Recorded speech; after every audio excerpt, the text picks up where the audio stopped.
Islam. Itu bukan milik orang Islam.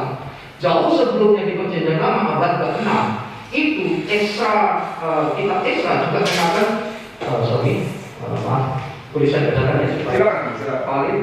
Ini valid dari sarapankaki.com. Penulisnya adalah Ibu Rita Wahyu. Dia seorang ahli yang sekolahnya masuk di Israel, Pak. Oke. Jadi dengan sembarangan. Epilmines atau Mensre? Ya, dari segi bahasa itu artinya apa yang ada niat jahat atau tidak. Niat jahat. Niat betul. jahat. Iya. Apa yang ada di belakang kepala seseorang menyampaikan sesuatu. Baik. Bila demikian, bagaimana kita cara menilai apakah seseorang itu ketika misalnya membuat suatu ujaran atau penuturan, apakah itu video atau perbuatan, melihatnya dari segi aspek bahasa, apakah ini ada niat jahatnya atau tidak?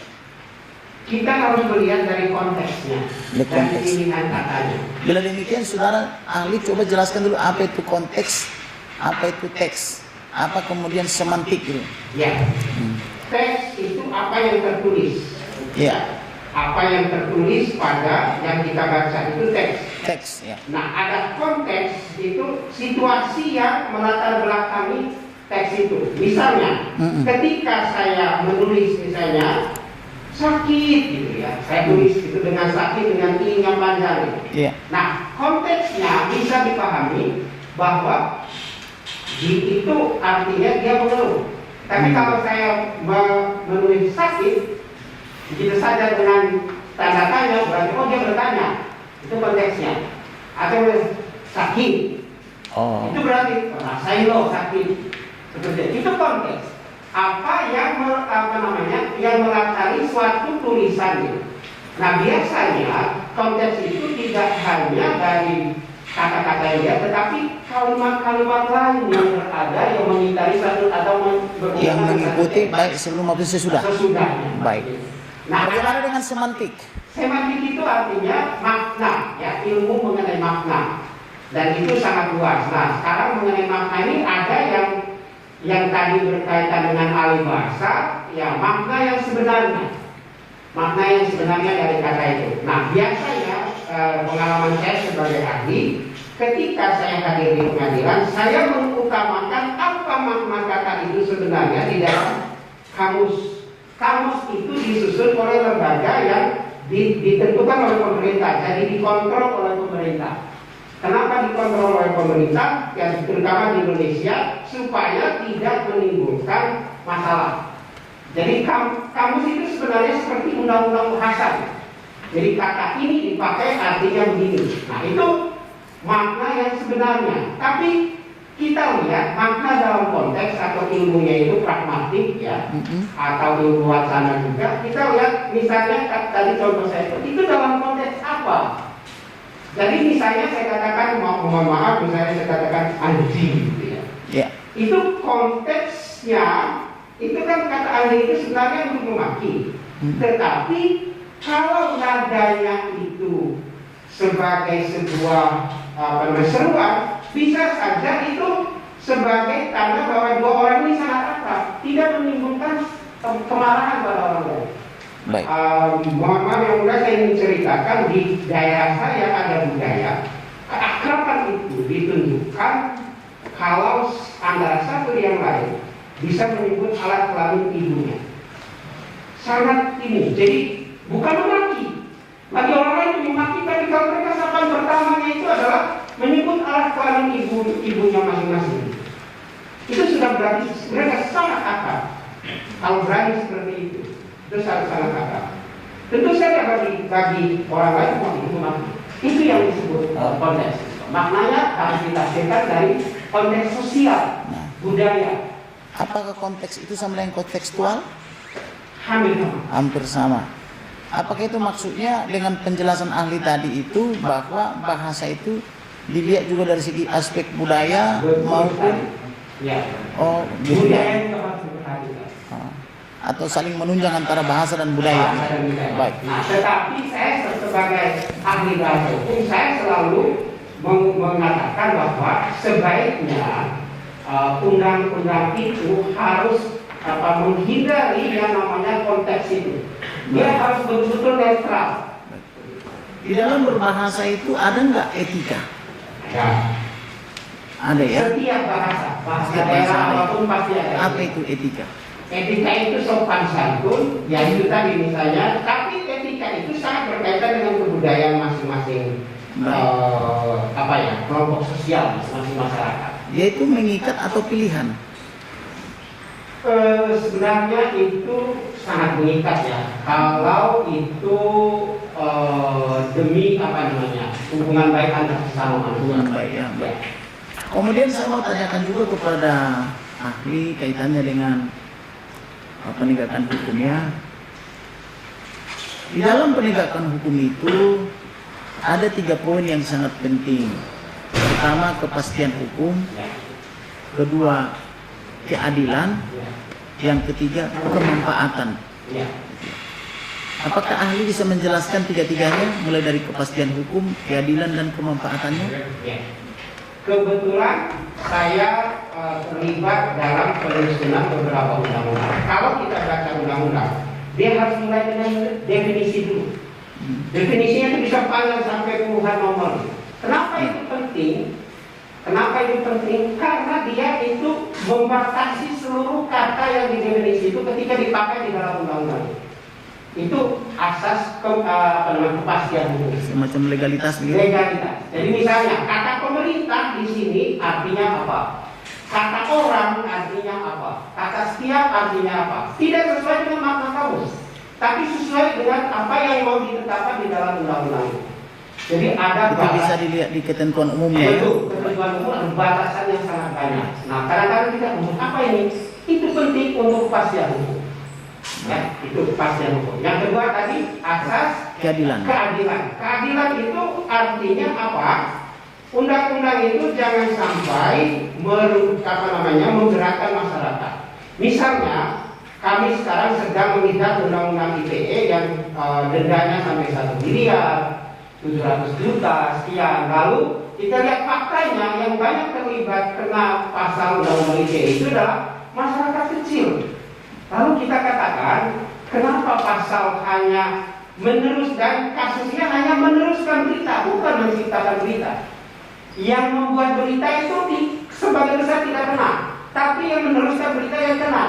Dan kebanyakan mereka tidak tahu bahwa ini bermasalah kalau meneruskan berita. Kami lalu menyampaikan bahwa hendaknya ditambahkan dengan kebiasaan meneruskan di media sosial, karena sangat gampang kita teruskan. Ternyata itu menyebabkan kena pada pasal-pasal tertentu. Nah, itu yang disebut keadilan. Jadi undang-undang itu dibuat supaya tidak memberatkan masyarakat. Yang ketiga adalah kemanfaatan. Manfaatnya bagi masyarakat ada tidak? Ada undang-undang yang sebenarnya tidak ada manfaatnya bagi masyarakat. Ya, misalnya saya ambil contoh saja undang-undang bahasa. Itu diatur sebenarnya bahwa harusnya begini-begini, tapi pemerintah sendiri pun tidak. Jadi asas kemanfaatan kurang. Ejaan itu sebenarnya undang-undang, tapi tidak diikuti oleh masyarakat. Asas kemanfaatannya kurang, atau bisa jadi tidak ada sama sekali. Nah, padahal kami sebagai ahli bahasa selalu mengatakan ini loh, kalau kita tidak pakai tanda baca dengan baik maka akan hasilnya seperti ini. Baik. Itu.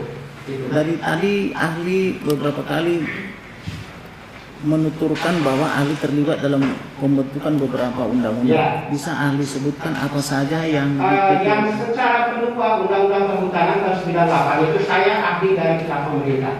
Hampir 3 bulan saya menonton di DPR menyusun apa yang berada di belakang menteri. Lalu kalau dia bingung dengan pertanyaan anggota DPR, dia balik ke saya, artinya apa? Saya jelaskan, saya tulis, coret, dan saya kasih. Itu yang pertama. Yang kedua, sekarang kami diminta oleh kelompok masyarakat pengusung pengganti Undang-Undang ITE untuk menjadi ahli bidang bahasanya dalam memperbaiki Undang-Undang ITE itu. Kalau ahli sendiri sehari-hari aktivitasnya apa? Saya mengajar. Mengajar di mana? Mengajar di UI. Dengan mata kuliah? Ada mata kuliah banyak tentang bahasa semua. Bahasa semua. Menulis, tetapi yang selalu saya pasti mengajarnya adalah mata kuliah yang berkaitan dengan bahasa hukum. Namanya itu linguistik forensik. Linguistik forensik. Ya, saya sudah. Bisa ahli jelaskan apa itu linguistik forensik? Linguistik forensik itu adalah bahasa kajian ilmu bahasa yang berkaitan dengan hukum. Jadi kita ada misalnya forensik kedokteran, forensik kebakaran, forensik psikologi forensik. Nah, kenapa saya tahu itu? Karena saya terlibat juga dalam satu mata kuliah di fakultas program studi Departemen Kriminologi yang mengajar mata kuliah yang khususnya berkaitan kriminologi forensik. Jadi saya bagian bahasanya. Baik. Saya nulis itu. Yang mulia dari saya cukup dilanjutkan oleh rekan saya. Terima kasih. Sampai dari Ya, saya lanjutkan yang mulia. Terima kasih. Kepada saudara ahli bahasa, tadi saudara ahli menyampaikan bahwa riwayat sebagai ahli dulu pernah sebagai ahli pada perkara Ratna Sarumpait dan juga perkara ahli Rizik Sihab. Nah, saya menegaskan kepada ahli, ketika hadir sebagai ahli itu dihadirkan oleh siapa? Oleh jaksa penuntut umum atau oleh tim penasihat hukum dari kedua terdakwa tersebut? Saya sebagian besar diminta oleh tim kuasa hukum. Tim kuasa hukum ya? Ya, kenapa diminta? Karena mereka merasa ahli yang dihadirkan oleh pemerintah itu tidak memuaskan. Jadi dalam kasus Ratna Sarumpait juga sudah ada ahli bahasanya, lalu kuasa hukum mengatakan kami meminta ahli bahasa dari pihak kami. Begitu juga dari tim kuasa hukum Habib Rizik. Nah, khusus untuk Habib Rizik itu ada cerita kecilnya sampai mereka tidak percaya saya bisa hadir karena ada polemiknya di masyarakat. Lalu saya katakan, Pak, saya netral. Saya memberikan pengetahuan saya. Ahli itu hadir menyampaikan pengetahuannya, tidak memihak siapa-siapa. Berarti polemiknya itu ya? Ya. Sempat ada keraguan bahwa Oh iya, sangat. Ketika saya sampaikan permintaan mereka ke pimpinan saya, lalu pimpinan saya tidak menolak, lalu saya dikirim. Satu lagi Pak, mengenai dari Habib Rizik ya. Kan beliau ini terkenal keras ya Pak? Ya. Nah, bagaimana Bapak bisa sebagai ahli tetap memegang sumpah profesi gitu dan masih mau memberikan kesaksian sesuai dengan ahli, netral, objektif? Jujur saja, setelah saya hadir di pengadilan, yang banyak mencela saya justru teman-teman saya yang Katolik yang sangat tidak memahami kedudukan ahli. Seperti itu. Saya berkali-kali bahkan saya sampai diancam akan dilaporkan ke Dewan Pengusaha. Saya katakan silakan, saya akan bertanggungjawabkan apa yang saya jelaskan di pengadilan. Rekamannya ada, saya tidak keluar dari ilmu saya. Sumpah profesi penting ya Pak? Ya. Selanjutnya,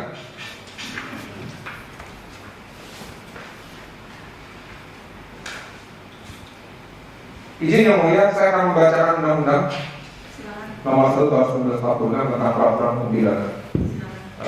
Ahli bahasa mau diperhatikan, saya akan bacakan satu pasal dan 2 ayat. Pasal 14 ayat 1 Undang-Undang nomor 1 tahun 1946. Barang siapa dengan menyiarkan berita atau pemberitahuan bohong dengan sengaja menerbitkan keonaran di kalangan rakyat dihukum dengan hukuman penjara setinggi-tingginya 10 tahun. Itu yang ayat 1. Yang ayat 2, barang siapa menyiarkan suatu berita atau mengeluarkan pemberitahuan yang dapat menerbitkan keonaran di kalangan rakyat, sedangkan ia patut dapat menyangka bahwa berita atau pemberitaan itu adalah bohong, dihukum dengan penjara setinggi-tingginya 3 tahun. Yang saya mau tanyakan kepada ahli, menurut pandangan kami, ada implikasi ataupun kausalitas dari pasal 1 dan ayat 2, sehingga untuk memenuhi ayat 1 harus terbit keonaran. Dan untuk memenuhi unsur ayat 2 tidak harus terjadi keonaran. Bagaimana menurut pendapat saudara ahli? Sesuai tafsir linguistik forensik, tafsir bahasa hukum. Ya, intinya mulia saya minta.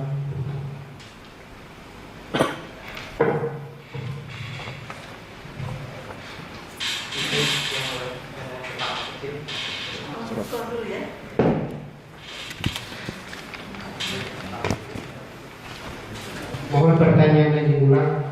Ya, saya ulang ya, ahli. Di dalam rumusan pasal 14 ayat 1 Undang-Undang Nomor 1 Tahun 1946 dan ayat 2, di sini di dalam teks dijelaskan bahwa ayat 1, barang siapa dengan menyiarkan berita atau pemberitahuan bohong dengan sengaja menerbitkan keonaran di kalangan rakyat dihukum dengan hukuman penjara setinggi-tingginya 10 tahun. Ya. Lalu yang ayat 2, barang siapa menyiarkan suatu berita atau mengeluarkan pemberitahuan bohong yang dapat menerbitkan keonaran di kalangan rakyat, sedangkan ia patut dapat menyangka bahwa berita atau pemberitahuan itu adalah bohong, dihukum dengan penjara setinggi-tingginya 3 tahun. Menurut pemahaman kami selaku penasihat hukum terkait pasal 14 dan ayat 2 ini ada hubungan kausalitas. Tidak akan ada keonaran kalau tidak ada pemberitahuan bohong. Lalu tidak ada keonaran kalau tidak ada pemberitahuan bohong. Nah, yang saya maksud gini Pak, apakah yang dimaksud dengan pasal 14 ayat 1 sesuai dengan tafsir linguistik itu harus ada dulu keonaran, harus terjadi dulu keonaran untuk menggenapi pasal tersebut itu sesuai dengan tafsir linguistik. Dan jika tidak terjadi keonaran, bukan terbitnya keonaran, itu akan masuk dalam rumusan pasal 14 ayat 2 karena ada diksi dapat menerbitkan keonaran di kalangan rakyat. Ya, betul sekali. Saya dari segi bunyi pasalnya memang maksudnya seperti itu. Apalagi saya melihat kok sama ya. Tetapi di bawah ini di dalam undang-undang ITE itu sudah dijelaskan dengan kami berusaha untuk memperjelas bahwa ada pengetahuan yang disebut dengan sengaja itu harus didefinisikan bahwa si penyebar berita itu tahu bahwa ini bohong. Begitu, tahu bahwa ini bohong.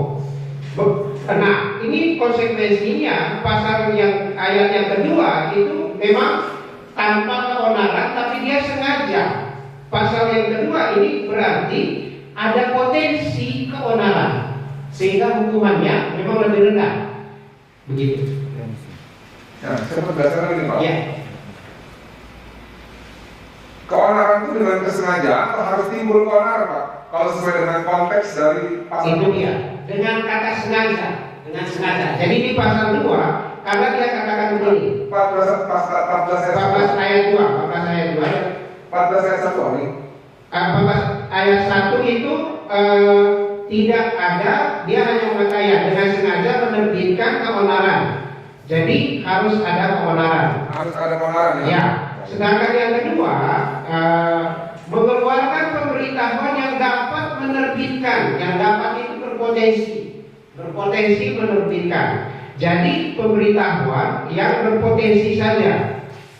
Begitu. Baik. Sesuai dengan pengalaman ahli, Ya. sebagai saksi ahli yang dihadirkan oleh pembela tim Kompas penasihat hukum dari saudara Habib Rizik Sihab ya. Apakah saudara juga mengupas pasal ini di persidangan pada saat itu? Pada saat itu tidak terlalu banyak dikupas, kecuali waktu sidang Ratna Sarumpait, karena di dalam sidang Ratna Sarumpait itu saya menyampaikan bahwa tidak ada keonaran di dalam masyarakat. Nah, di dalam sidang Habib Rizik Sihab itu lebih kepada untuk apakah berita kehadiran Habib Rizik di rumah sakit itu menimbulkan keonaran di masyarakat atau penyampaian berita bohong positif dan tidaknya itu. Jadi lebih ke hasil positif sidang kita rapid test itu. Itu rapid test PCR. Jadi memang sebelumnya Habib Rizik Sihab mengatakan saya menyampaikan memang tidak, karena memang belum keluar hasilnya. Karena saya tidak merasa, tidak ada gejala dan lain-lain. Saya tidak bisa dikatakan bohong karena saya belum keluar hasilnya, memang sudah dites. Kan PCR itu dulu memerlukan waktu yang panjang, beda dengan sekarang. Karena rumah sakitnya sedikit, gitu. Dan sekarang bisa pakai jam ukuran yang dulu harus pakai hari. Nah, dalam hari sesudah dites sampai dengan dia menyampaikan pengumuman bahwa dia tidak terkena COVID, itu dia katakan ya saya tidak bohong karena memang saya tidak sakit, tidak merasa sakit, hanya di situ yang disebut bohongnya. Saya mau menegaskan tadi ahli menjelaskan bahwa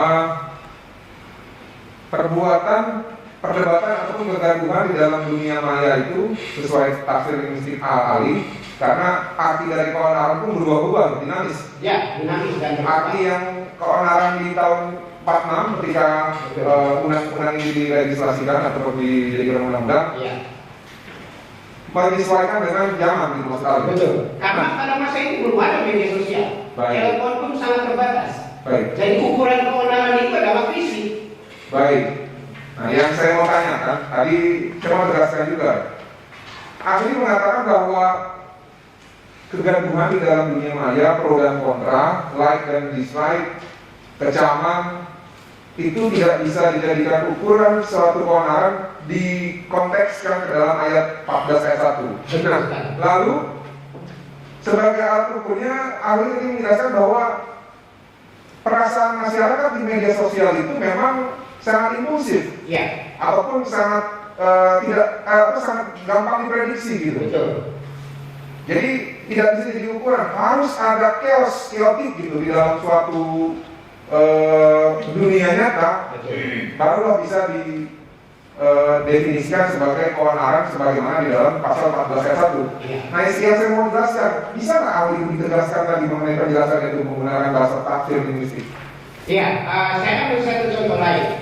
Ketika kasus yang paling terakhir misalnya, pasal ini bisa dipakai, keonaran bisa dipakai karena memang masyarakat adat Dayak itu sudah ribut sekali. Dan mereka bahkan sampai mengancam itu sudah menimbulkan mereka berkumpul, berdemonstrasi, datang ke DPR. Itu satu fakta fisik. Itu baru pasal itu bisa dikenakan. Tapi kalau kontra di dalam media sosial itu tidak bisa dikenakan pasal ini. Kenapa? Karena kontra itu hal yang sangat wajar dalam dunia media kita sekarang. Tidak ada yang tidak di pro dan tidak di kontra. Kehadiran saya di sini pun pasti ada menimbulkan pro kontra. Seperti itu. Saya pertegas lagi ya. Berarti harus terjadi di dunia nyata, ya, dalam bentuk kehadiran demonstrasi apapun ya, kerusakan dan lain-lain. Nah, sekarang saya mau tanya sama ahli ini. Yang dimaksud dengan keonaran di dunia nyata itu ada ukuran nggak? Ukuran level 1, level 2, level 3, level 4, level 5? Bisa dibuat, tapi sejauh ini saya tidak bisa memberikan ukuran seperti itu. Bisa saja. Harusnya itu diatur sesuai dengan misalnya kalau hanya demonstrasi pada pasalnya begini, atau kalau sampai merusak-rusak, membakar, menimbulkan kerugian yang besar, maka pasalnya begini. Baik, berarti di pasal ini tidak dijelaskan ya? Iya. Ya. Oke. Ini pertanyaan saya yang terakhir untuk ahli bahasa.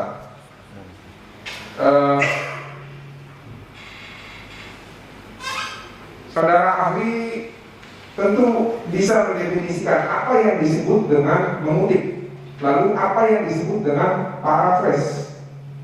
Sangat bisa. Ya, karena saya mau mencocokkan pendapat ahli dengan ahli sebelumnya yang mengatakan bahwa sebenarnya saya juga sering dengar ketika beliau menyampaikan teori, dia juga bilang ini karya buku John titik-titik lalu disampaikan. Nah, yang saya mau sampaikan ketika kita membaca sesuatu dan kita sebut sumbernya, apakah itu bisa disebut dengan mengutip? Dan apakah kalau tidak kita ganti, tapi kita hanya membaca satu ayat, contohnya seperti yang dibaca oleh terdakwa surat Al-Jin 19, terdakwa ini membaca satu ayat, namun ada perbedaan pendapat ahli. Ada yang bilang itu paraphrase karena tidak dibaca ayat 1 sampai ayat terakhir, ataupun yang lebih ekstrim lagi ahli agama Islam bilang bahwa perspektif. Jadi yang namanya Al-Quran itu harus utuh dari surat 1 sampai surat akhir. Nah, saya mau tanya sesuai dengan tafsir linguistik forensik, apa sebenarnya yang disebut dengan mengutip itu? Ya, saya jawab. Mengutip itu harus mengambil sesuai dengan aslinya. Baik. Ya, mengutip itu ada dua jenis, mengutip langsung dan mengutip tidak langsung. Mengutip langsung itu berarti kata-katanya, tanda bacanya, bahkan kesalahan di dalam teks aslinya harus tetap diikuti di dalam ketika kita pindahkan ke dalam teks yang lain. Sedangkan kutipan tidak langsung itu kita mengambil intisarinya. Misalnya tadi Bapak pengacara mengatakan kira-kira intinya begini bunyinya. Karena dia Bapak pengacara ini tidak paham, tidak hafal. Yang beda dengan Bapak pendeta hafal pasal-pasal ayat-ayat dalam Alkitab. Nah, kalau itu kutipan tidak langsung. Tapi itu juga kutipan. Parafrase adalah ketika kita hanya menyebut menurut John, lalu kita tulis dalam bahasa kita. Tapi kita tetap mengatakan bukan saya loh yang ngomong, tapi John. Begitu. Jadi dalam bahasa kita seluruhnya dalam bahasa kita sesuai kemampuan kita. Maka parafrase itu tidak persis sama dengan aslinya. Sedangkan kutipan harus sama dengan aslinya. Begitu.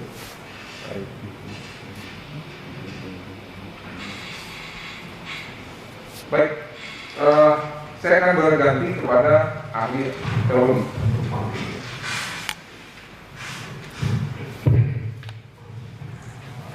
Saya ingin menanyakan pada ahli teologi, di dalam kitab yang saya yakini itu ada garis besar ajaran-ajaran ataupun yang ahli akui sebagai keahlian dari ahli. Itu ada ajaran, ada sejarah, ada juga nubuat, dan juga ada perintah. Yang saya mau tanyakan kepada ahli, bagaimana jika ada penambahan hal-hal yang sifatnya positif, ritual, entah dalam bentuk ritual, penambahan seperti orang Kristen itu ibadah hari Minggu dan merayakan Natal, Paskah, dan hari Kebangkitan.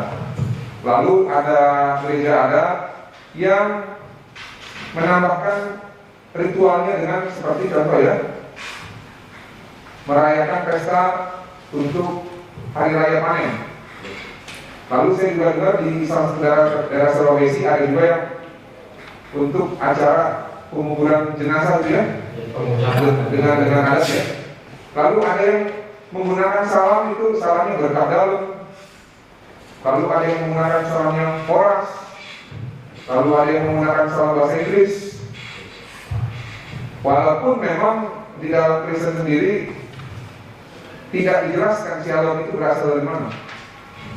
Apakah memang yang menemukan adalah Tuhan Yesus atau bukan? Hanya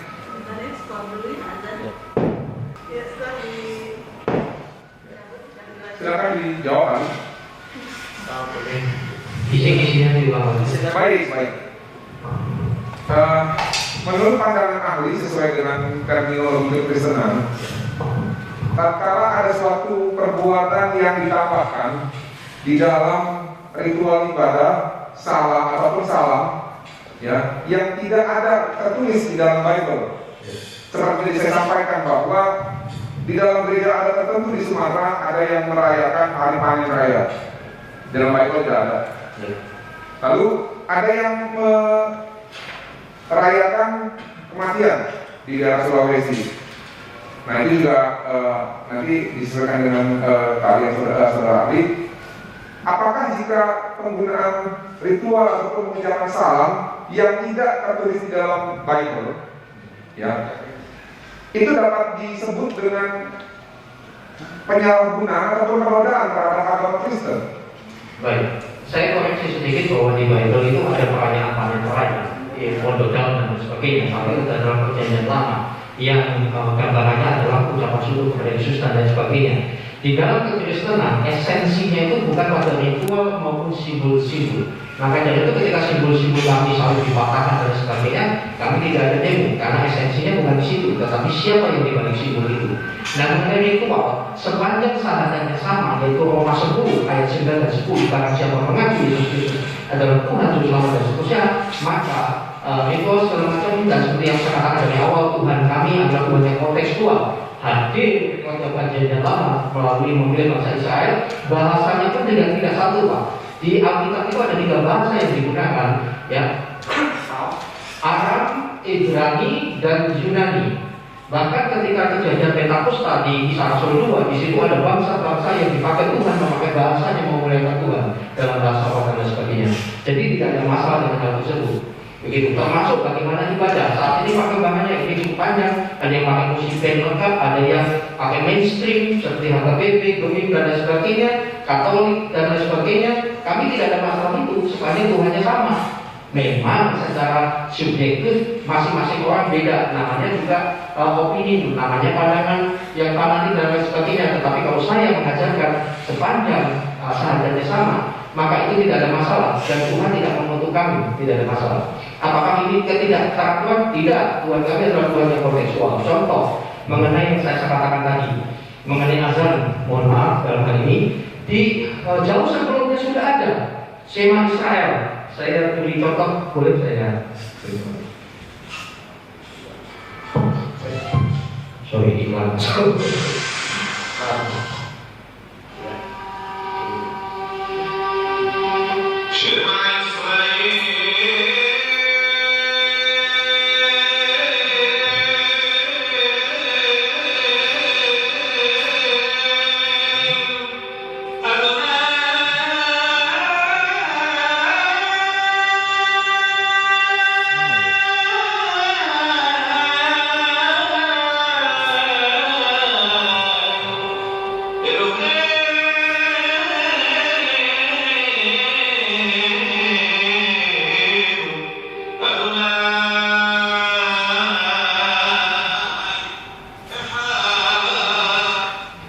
Ini sebelum lahir apa namanya progresif itu di dalam Tuhan mengenai masuk kepada kekristenan, jauh sebelumnya ini Shema Israel azannya orang-orang Yahudi kala itu, dan itu jauh sebelum kelahirannya Islam. Islam lahir antara 5 abad 6 abad kemudian setelah kekristenan, seperti itu, Pak.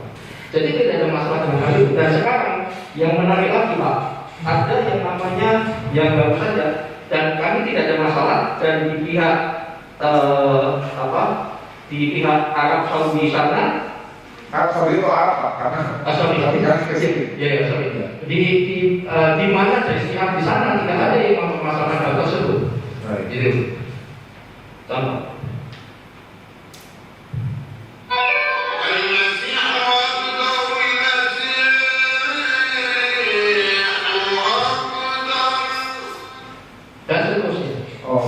Tidak ada masalah. Jadi di kekristenan tidak ada. Bahkan kami menyambut baik. Saya sebagai seorang yang sudah sekolah kontekstualisasi dan sebagainya, kami menyambut baik hal tersebut. Karena ini soal bahasa yang netral. Sepanjang dia mengatakan Isa masih dalam konteks koridor kekristenan di Yesus Kristus, tidak ada masalah. Karena kami bukan agama ritual, bukan agama simbol. Simbol penting, tetapi esensi dari simbol itu yang kita tetapkan.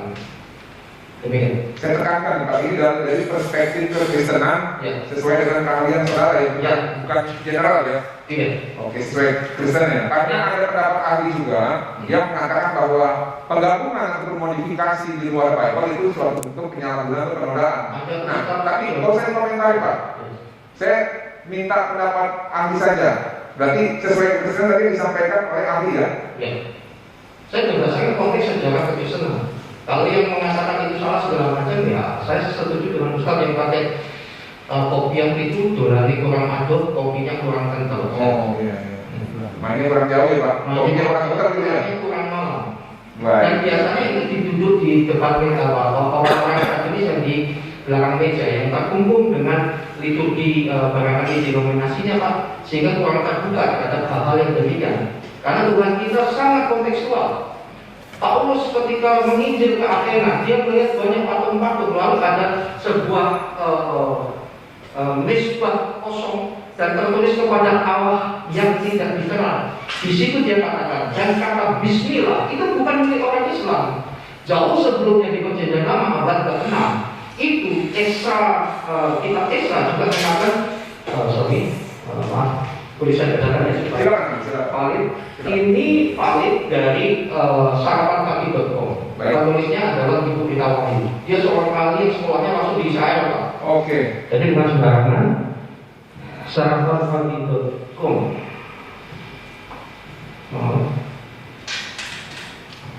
Kepencet. Inilah teknologi, Pak.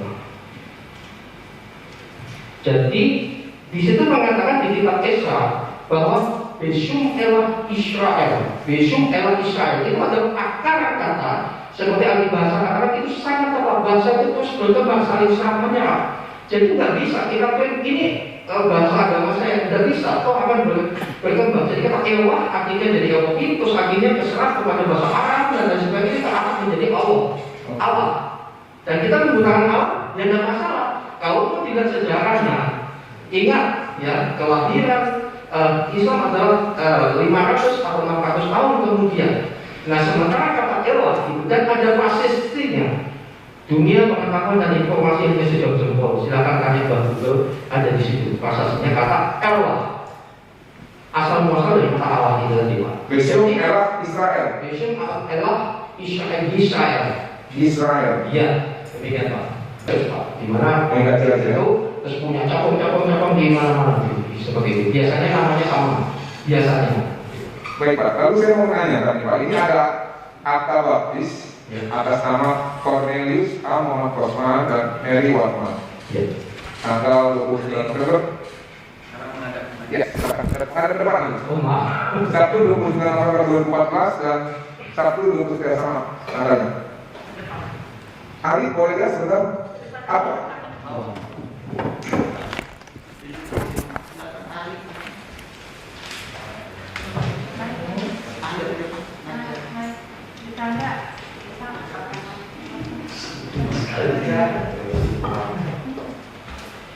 Ini ada surat baptis. Ya. Cornelius sama Rosman dari Rosman. Betul. Apakah seperti ini surat baptis yang ada di YBI atau khususnya apa benar seperti ini? Ya betul. Betul. Nah, Biasanya setiap daerah esensinya sama. Yang penting adalah nomornya lalu capnya gitu Pak. Nanti dari gereja mana kita dapat. ini cara yang sama seperti kami gunakan juga di gereja ini. Iya. Betul. Dan mengenai cap lokal itu Pak seperti ada juga yang menggunakan nama gereja lokalnya semacam itu. Lalu apakah ahli tahu mengenai sertifikat KOM? Oh iya, kalau KOM-nya sangat mengenal sekali di MIBI, terutama yang Megasud mengadakan pelatihan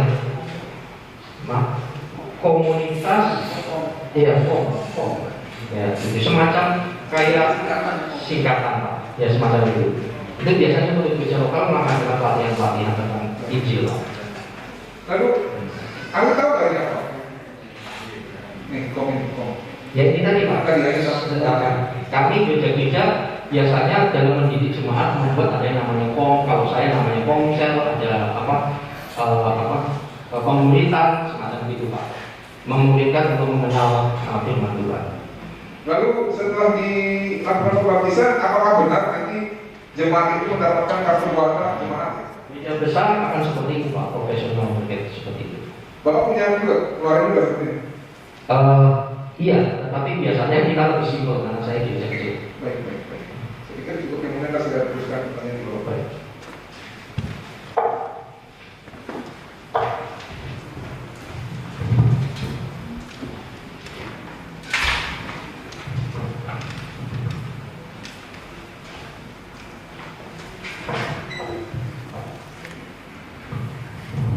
Yang saya mau tanyakan kepada ahli sesuai dengan keahlian dan juga ini ya secara pengetahuan juga, apakah memungkinkan jika sekretaris atau sekretariat gereja itu tidak mengetahui kapan anggota itu dibaptis, padahal didata gitu.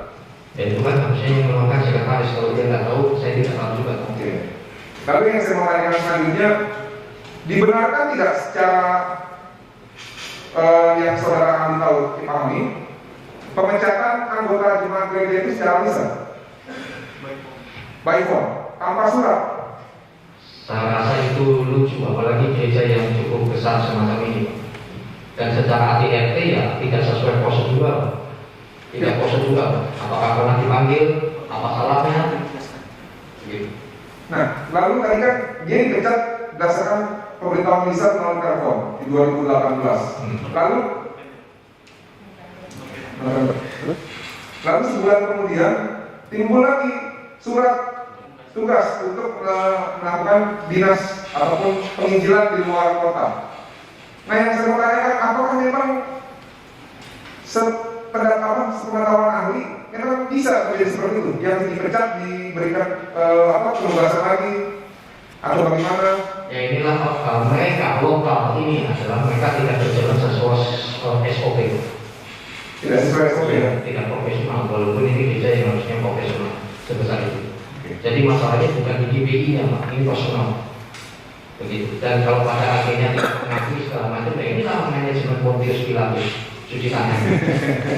Oke. Lalu saya mau menanyakan kepada ahli tahu nggak mengenai yang disebut dengan persembahan kasih? Lalu apa itu perpuluhan? Lalu apa itu donasi? Ya, persembahan kasih tergantung konteksnya, Pak. Kalau di gereja itu ada namanya persembahan, kolektor dan lain sebagainya, dan semua tertulis. Kebetulan saya itu lagi membahas pengajaran dari keuangan sampai di mana, dan itu memang kewajiban memberikan persembahan. Firman Tuhan sudah jelas sampai 2 kali ayat di keuangan lupa. Janganlah orang datang ke hadiratku dengan tangan hampa, semacam itu. Dan orang lain itu harus hidup dari persembahan. Itu konteks perjanjian lama. Dan saat ini konteksnya adalah kamu 2 Korintus 8 ayat 13 dan 14. Kamu dibebani bukan supaya orang lain mendapatkan keringanan, tapi supaya ada keseimbangan. Ayat 14-nya, kelebihan kamu dan dalam menyembuhkan kekurangan mereka supaya ada keseimbangan. Jadi orang yang memberitakan Injil harus hidup dari Injil. Itu ada ayatnya. Demikian, Pak. Nah, mengenai persepuluhan itu juga pro kontra, tetapi saya menemukan adalah persepuluhan itu memang secara eksplisit di perjanjian baru tidak tertulis, tetapi itu bisa diterapkan contohnya di DBI. Tetapi prinsipnya adalah seperti tadi Pak, keseimbangan, karena pelayanan itu perlu operasional dan sebagainya. Kalau donasi, ya, itu adalah operasional beda semacam itu, Pak. Nah, kalau di gereja lain tidak menggunakan persepuluhan segala macam, ya itu kan soal nafsiran, tidak masalah. Tapi tetap ada persembahan, yaitu hidup untuk operasional di situ, semacam itu, Pak.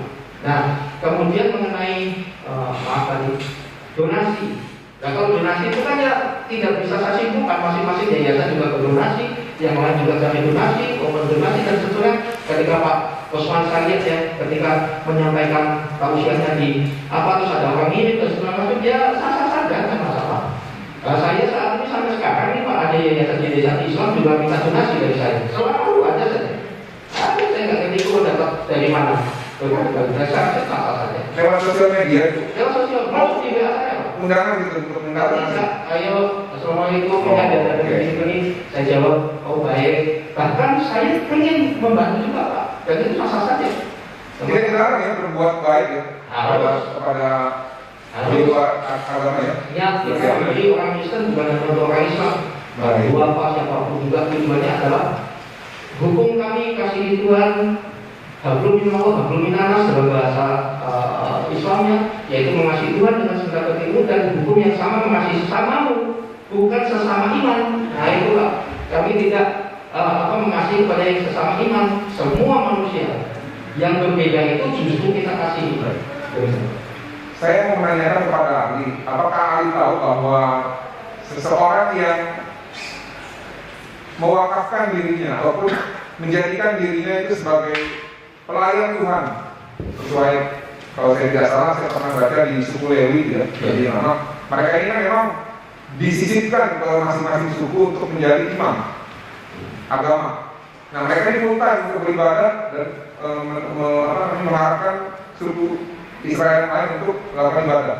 Nah yang saya mau tanya kepada ahli, mereka ini dapat perpuluhan, dapat upah dari yang lain ya, yang masih melakukan kegiatan sekuler gitu. Yang saya mau tanyakan dikaitkan dengan terdakwa. Tatkala terdakwa melakukan suatu khotbah ataupun persekutuan doa ataupun pengajaran yang di live streamingkan di YouTube dan beliau ini menaruh nomor rekening dalam perspektif bahwa beliau ini adalah full timer sebagai pelayan Tuhan. Apakah bisa dikriminalisasi dalam ajaran Kristen? Apakah Pak Kosman saja lakukan? Ya? Apakah hanya Pak Kosman saja lakukan begitu? Kenapa Pak Kosman dilakukan di masalah? Enggak. Saya hanya supaya bisa terang benderang ya. Nah, menurut kekristenan apakah itu bisa dikriminalisasi? Apakah itu bisa disalahkan sesuai dengan agama? Tidak ya? Sepanjang dia kan mengajak untuk dukung pelayanan saya supaya di YouTube itu kan butuh operasional Pak. baik. Ya, di WiFi-nya kan harus nggak bisa dibayar pakai daun. Dan beliau bukan seorang punya toko dan sebagainya. Jadi itu sah-sah saja. Sepanjang yang penting nggak memalukan, gitu caranya. Dan bukan dalam rangka mencari kekayaan. Jadi itu kan akan terasa spiritnya dan lain-lain. Demikian. Baik, saya kira dari saya cukup majelis dilanjutkan oleh rekan saya. Izin saya lanjutkan yang mulia pada saudara ahli teologi, saya bertanya, coba jelaskan apa yang dimaksud dengan Trinitas. Trinitas tiga, ya ini kan itu bukan, tapi saya mau sesimpel-simpelnya. Seperti tadi, Tuhan kami Esa, Tunggal, Esa. Jadi penjelasan Trinitas dan saya tidak mau debat di sini, karena ini adalah soal iman. Paling mudah memahami Tritunggal itu adalah 1 Tesalonika 5 ayat 23. Semoga roh, jiwa, dan tubuhmu.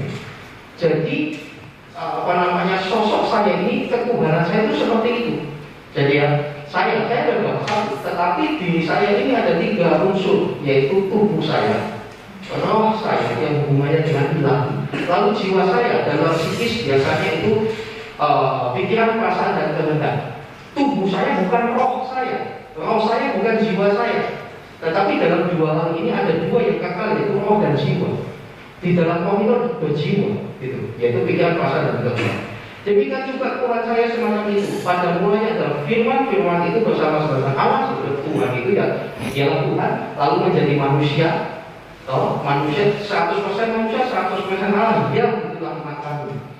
Kok bisa? Ya bisa. Maksudnya Tuhan yang terserah. Dia maha kuasa. Oke. Nah, ketika Yesus sudah menyelesaikan tugasnya sesuai dengan program Elohim itu programnya Tuhan, maka penyaliban dan seterusnya itu adalah gambaran dari penebusan dosa pada masa lalu. Ini akan panjang.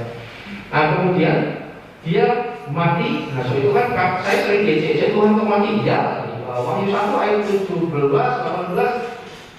Lihatlah aku mati. Jadi memang benar. Tapi aku hidup kembali dan puji kerajaan maut ada padaku. Jadi mati kemanusiaannya. Siapa yang membunuh Yesus? Siapa yang mencabut? Dia menyerahkan dirinya sendiri. Gitu. Nah, kemudian ketika mati 3 hari, dia bangkit kembali. Bangkit pun ada saksinya, Maria Magdalena dan Maria yang lain. Kemudian 40 hari menunjukkan kepada banyak muridnya. Lalu pada akhirnya dia naik ke surga. Nah, ini dia banyak yang mengklaim. Ketika Yesus naik ke surga, tubuhnya diubahkan menjadi tubuh kemuliaan. Itu beda dengan kita. Mati jadi dimakan cacing. Kalau ini diubah dengan tubuh kemuliaan. Oke? Begitu naik, aku akan memberikan roh penolong yang lain. Seorang penolong itu bukan manusia, tetapi apa? Roh kebenaran yang menyertai kamu selama-lamanya. Jadi dia naik ke surga, kembali ke tahtanya, kemudian rohnya diturunkan. So itu dari dulu sampai sekarang itulah Immanuel, Allah yang menyertai kita. Itu biasanya kami. So itu kami punya Tuhan bukan hanya transenden yang jauh, tetapi imanen. Tuhan yang dekat. Nah itu adalah hukum yang sama, yang satu. Demikian.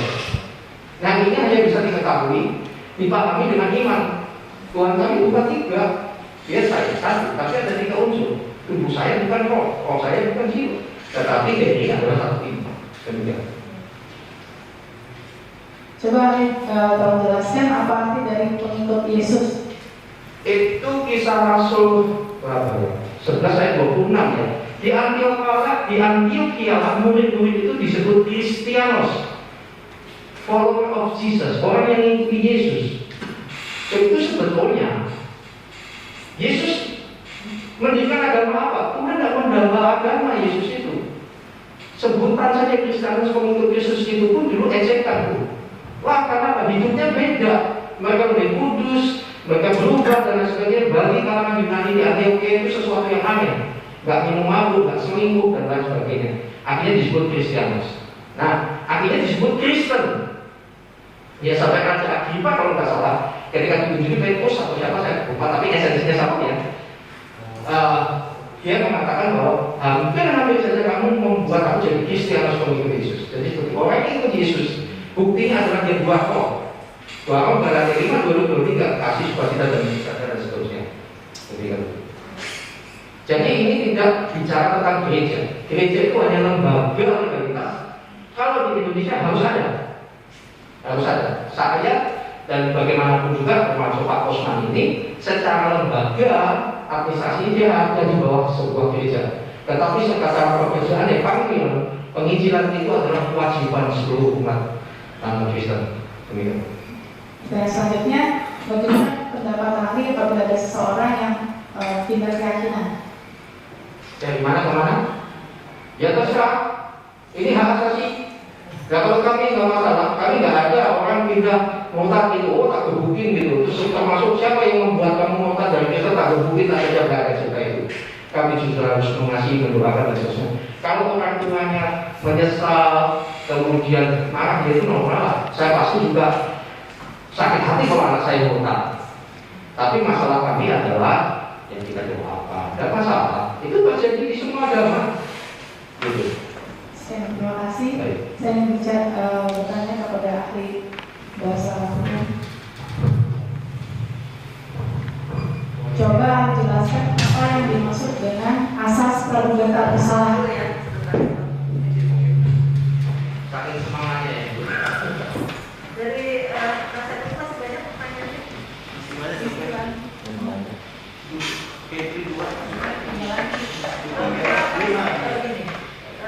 Minat waktu juga ya. Kita akan skor dulu. Akhirnya saya nggak karena banyak pertanyaannya ya. Jadi kita akan skor setengah jam. Ada perubahan Pak dari kesepakatan awal. Kemudian nanti kita akan setengah jam lagi kita akan lanjutkan kembali. Nanti setelah nanti dari nasihat ini selesai. Ya, silakan saja, tidak apa-apa. Nanti baru setelah itu skor nanti kita akan dulu. Jadi apakah kita selesainya sebelum maghrib atau gimana? Ya. Kalau dari kami mungkin banyak pertanyaannya.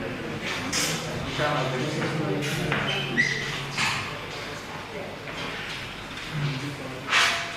Kita selesaikan dulu satu kali. Ini kalau soal setengah 6 belum tahu. Iya. Ya baik, saya Belum ya, silakan. terima kasih yang mulia kepada saudara ahli. Saya bertanya, coba tolong ahli jelaskan apa yang dimaksud dengan azas praduga tak bersalah. Ya, itu bahasa hukum. Ini keberatan bagi saya, mungkin kurang tepat ditanyakan karena ini kan bukan ahli pidana, ini asas hukum. Tapi kalau arti mungkin masih lebih tepat. Ya, pertanyaannya ada yang saya Secara bahasa atau secara bahasa hukum? Dari segi bahasanya, dari segi bahasanya, praduga. Ya, saya ingin jelaskan.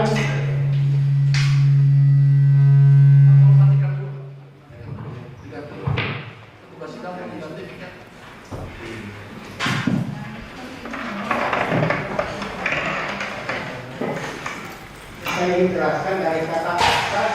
Asas itu artinya dasar. Praduga itu artinya pra itu sebelum diduga. Ya, jadi sebelum diduga bersalah. Jadi asas itu bisa saja satu konvensi atau bisa saja suatu keputusan, bisa saja suatu keyakinan, ya, keyakinan bahwa praduga, ya, sebelum diduga bersalah. Itu artinya. Coba ahli tolong jelaskan apa itu hak dan apa itu kewajiban. Jika kewajiban tidak dipenuhi, apa akibatnya? Dan apakah terdakwa memiliki hak? Hak itu adalah sesuatu yang dimiliki seseorang untuk melakukan sesuatu atau tidak melakukan sesuatu. Jadi saya berhak untuk diam atau untuk berbicara. Jadi bisa melakukan sesuatu atau tidak melakukan sesuatu. Nah, kewajiban adalah suatu keharusan yang dilakukan seseorang sesuai dengan sesuai dengan identitasnya. Misalnya kewajiban saya sebagai seorang dosen adalah mengajar, gitu. Tapi hak saya sebagai seorang dosen adalah hak untuk misalnya mendapat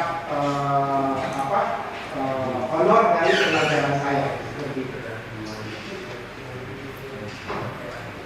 Ya, coba ahli tolong jelaskan apa arti bebas demi hukum. Arti bebas demi hukum. Kata bebas artinya merdeka, tidak dihukum. Demi hukum artinya karena aturan hukum, karena aturan hukum, atau karena tidak terpenuhinya aturan hukum. Apakah, coba tolong ahli jelaskan, apakah membaca apa yang tertulis apa adanya dapat dikategorikan menista?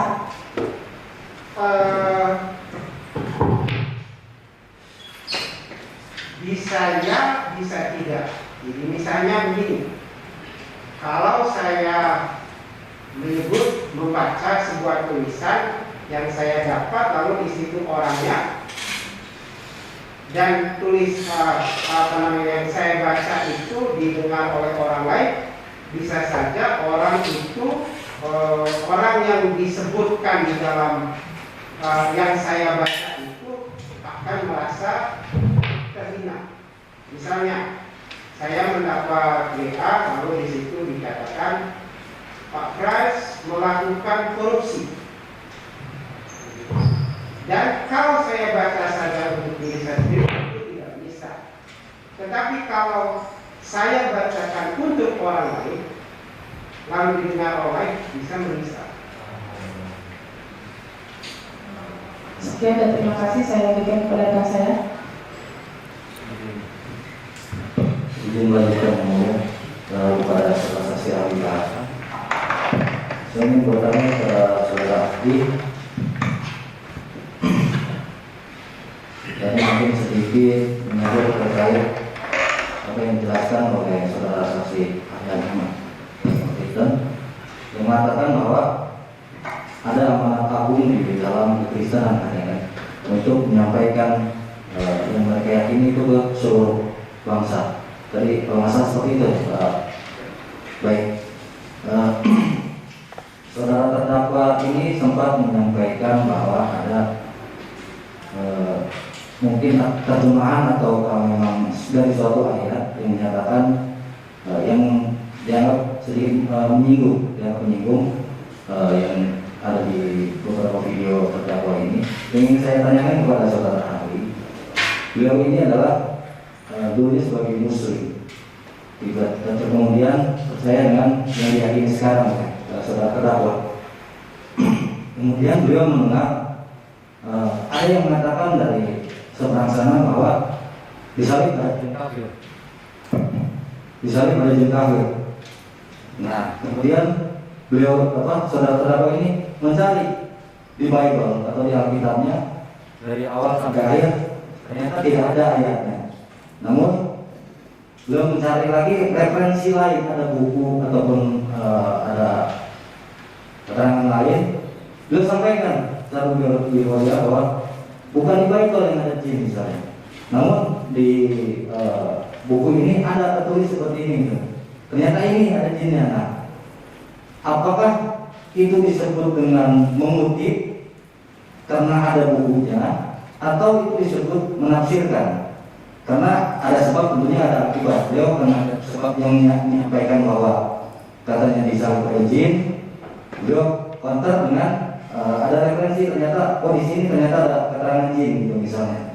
Apakah itu dikategorikan menafsir, membaca, atau beropini, dan apakah bukunya itu dapat dipersalahkan? Karena beliau menyampaikan ada referensi bukunya.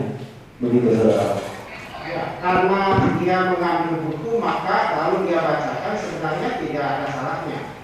Jadi dia menyampaikan apa yang diperolehnya dari sumber lain, dari satu sumber. Lalu sumber itu dibaca, itu bukan penafsiran. Itu bukan penafsiran. Nah, tadi saya katakan penafsiran itu adalah bagaimana memaknai sesuatu teks yang tidak bisa dipahami secara mudah. Jadi misalnya ada kontroversi dari segi hal lain, maka perlu penafsiran. Tapi kalau sudah jelas, maka tidak ditafsirkan. Saya lanjutkan mungkin yang udah ke dasar dia ahli agama.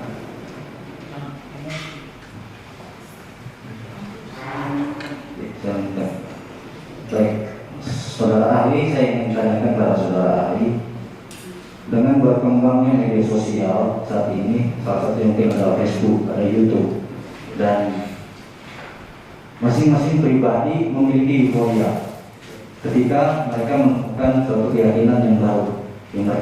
Tentu mereka akan penuh meyakini hal tersebut. Nah, ini saya tanyakan, ketika ada dari agama non-Kristen masuk ke Kristen,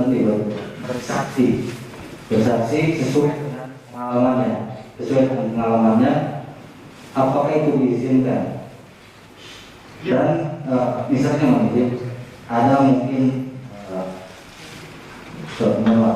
ada sedikit berbagi pengalaman terkait sebelumnya. Meskipun saya sebagai penasihat hukum, saya lihat juga di kanal YouTube lain yang dari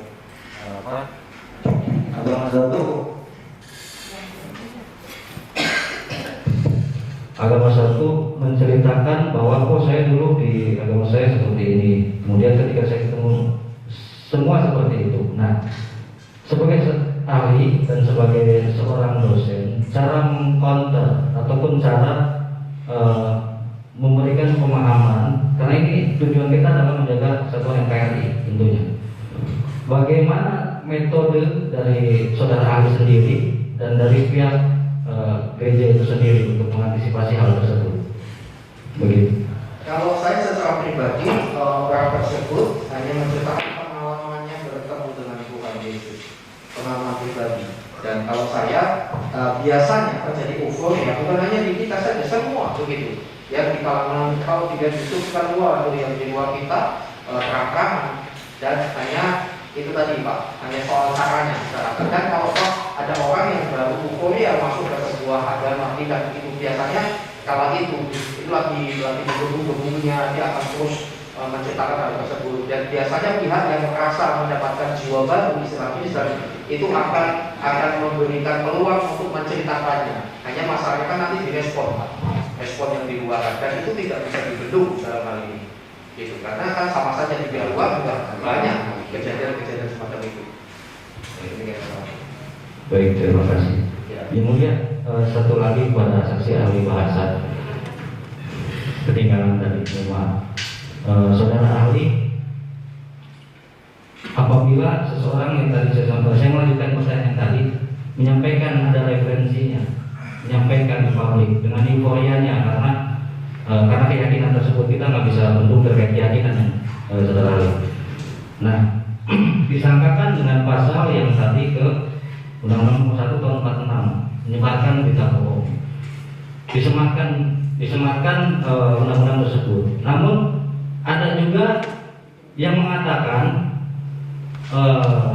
disalib ada jin, kemudian terus kalau masalah ada Roh Kudus dari Roh Kudus, itu tidak ada referensinya, namun tidak disematkan pasal-pasal tersebut. Apakah hal tersebut menurut saudara ahli bahasa itu sesuatu hal yang merata atau memang ada kebijakan-kebijakan lain untuk menentukan hal tersebut, saudara ahli? Maaf, saya tidak terlalu paham konteks pertanyaan, tetapi mungkin saya bisa jawab begini. Dalam hal ini, yang serta saja yang dikatakan oleh ahli agama bahwa menyampaikan pengalaman itu adalah sesuatu yang wajar dan tidak termasuk penghinaan atau penistaan kepada orang lain, kecuali kalau dia menyampaikan hal yang mungkin di luar pengalamannya. Ya, jadi ketika saya menyampaikan pengalaman, menyampaikan kesaksian itu tidak melanggar hal yang berkaitan dengan undang-undang, karena menyampaikan pengalaman itu suatu fakta, suatu hal yang dialami oleh seseorang. Nah, kecuali kalau dia mengarang pengalamannya itu, kalau tidak sesuai dengan kenyataannya sebenarnya, maka bisa dikatakan dia berbohong, dan bohongnya itu memfitnah orang lain. Begitu mungkin jawaban saya. Berarti selama ada referensi yang dia baca, dia bisa dikatakan mengutip dan menyangkut tulisan tersebut. Betul. Selama dia membaca, menyampaikan sesuatu yang sesuai dengan sumbernya, sesuai dengan yang dia baca, itu tidak ada masalah. Karena buku yang dikutip oleh saudara terdakwa ini kan dijual di perpustakaan maupun di jual bebas di perpustakaan, dan itu kita bisa membacanya gitu. Apakah patut dipersalahkan tulisannya tersebut atau bagaimana? Karena tulisannya artinya seperti itu gitu. Ya, kalau yang dipersalahkan itu tulisannya itu bergantung pada isinya. Bisa saja satu pihak mengatakan ini salah, nah tapi pihak lain mengatakan ini benar. Apalagi kalau yang menulis itu mengatakan saya mengutip sumber, bukan karangan saya, itu tidak salah. Jadi perdebatan mengenai suatu hal itu tidak hanya terjadi dalam agama, tetapi juga dalam kalangan ilmiah seperti kami. Ada yang setuju, ada yang tidak. Nah, misalnya saja perdebatan mengenai COVID saja itu cukup panjang, sampai kita harus berpatokan pada lembaga resmi yang namanya WHO. Jadi gunanya lembaga resmi itu untuk menengahi perdebatan itu. Dan tidak salah kalau saya punya data mengatakan begini, dia punya data mengatakan itu tidak salah. Berbeda pendapat. Begitu. Berarti ketika ada referensi buku tersebut atau nasionalnya tidak bisa dikatakan sebagai penyebaran kebohongan. Tidak. Terima kasih, saudara. Kami cukup ini. Ya, kita stop dulu ya, hampir jam 5 ya. Jadi kita lanjutkan dengan pertanyaan dari jaksa penuntut umum.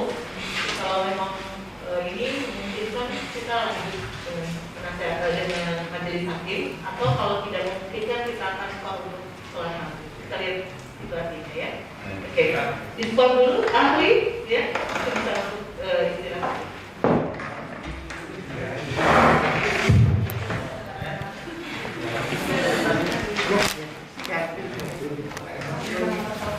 Okay.